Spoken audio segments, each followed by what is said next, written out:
In this video, we're going to talk about how Equifax just made a huge mistake and how this mistake may or may not affect you as a consumer. Let's begin.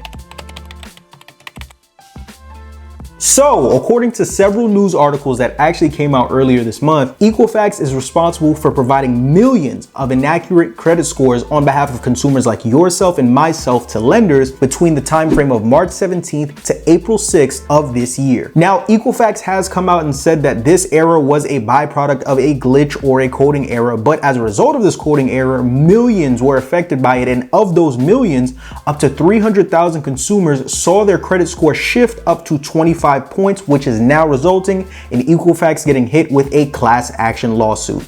Dang. Now, this lawsuit was actually filed by a Florida resident by the name of Nydia Jenkins, and I hope I'm not mispronouncing her name, but basically she came out and said that she was pre-approved for an auto loan earlier this year in the month of January, but then denied for that same loan in April when it came back that her Equifax score was off by 130 points. This forced her to have to go and finance a vehicle with a different dealership, which resulted in her having to pay a much higher interest rate. So the reason why this information is so important to you as a consumer is because as a consumer, your credit report determines your credit worthiness and if you'll get approved or denied for different things that you look to apply for, right? Things like applying for a credit card, applying for funding for your business, financing a house, financing a car, and so much more. And even if you are approved, your credit report also determines the different interest rates and fees that come with said approval. So going back to this glitch that took place earlier this year with Equifax, if this glitch was to result in a score shift of 2 to 5 points, then in the grand scheme of things, it really wouldn't mean that much, just because if you're looking to finance something and your credit score is a 700 versus a 705, the difference between the two and what they would get you approved for with rates and interest rates and fees and things of that nature really isn't that much of a difference, right? But you have to remember, according to these news articles, of the millions of consumers that were affected, up to 300,000 saw score shifts of up to 25 points. 25 points is a lot different than 2 to 5 points and could be the difference in you getting approved or denied for something. And if you do get approved, it could be the difference in the interest rates and the fees that you're paying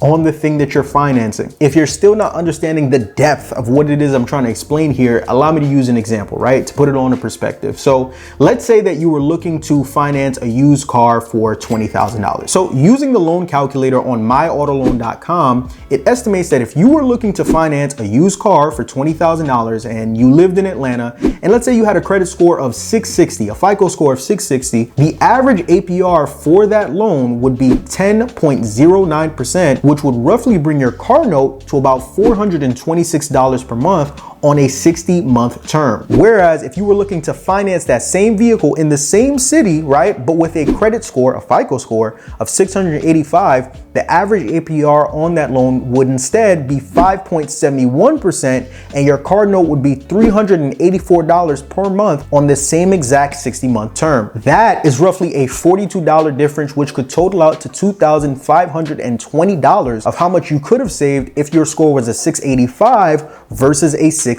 So I say all of that to say, now you understand why this situation with Equifax is so huge, especially if you or someone you know was applying for something credit related during this time frame of March 17th to April 6th. Also keep in mind that when it comes to this coding error, it actually goes both ways. So in the same way that of those 300,000, there were some people that saw their score drop up to 25 points, there were other people that also, on the positive side, saw their score increase up to 25 points. So if you're a consumer watching this and during that time frame, this sounds like it was you, then hey, listen, listen, what's understood don't need to be said. You understand me? They don't got to know that. Hey, but back to the video.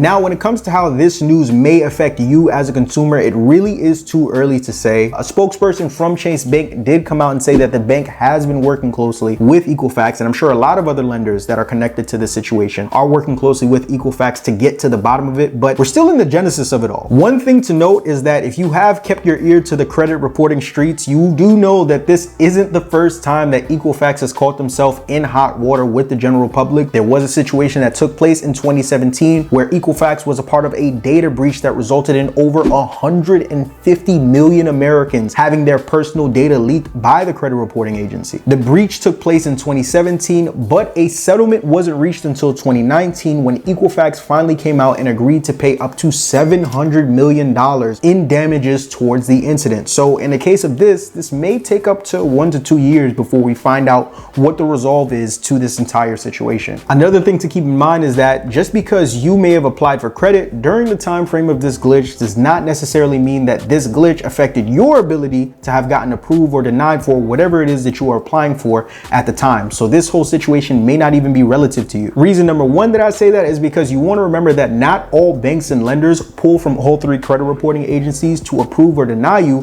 for whatever it is that you're applying for. Some lenders only pull from 1 credit reporting agencies, and other lenders like mortgage companies usually take all 3 of your credit reports and then take the median score and use that to determine if they're going to approve or deny you for whatever it is that you're applying for. So there definitely are many moving parts and variables to this equation that need to be taken into consideration before anything tangible can happen. So I say that to say, if you're watching this video and expecting a $50,000 check to hit your mailbox within the next 3 to 5 business days from Equifax, I'm sorry to tell you the likelihood of that happening is slim to none, but I'll definitely keep you guys updated. But that's all for this video. Like and subscribe for more. Peace.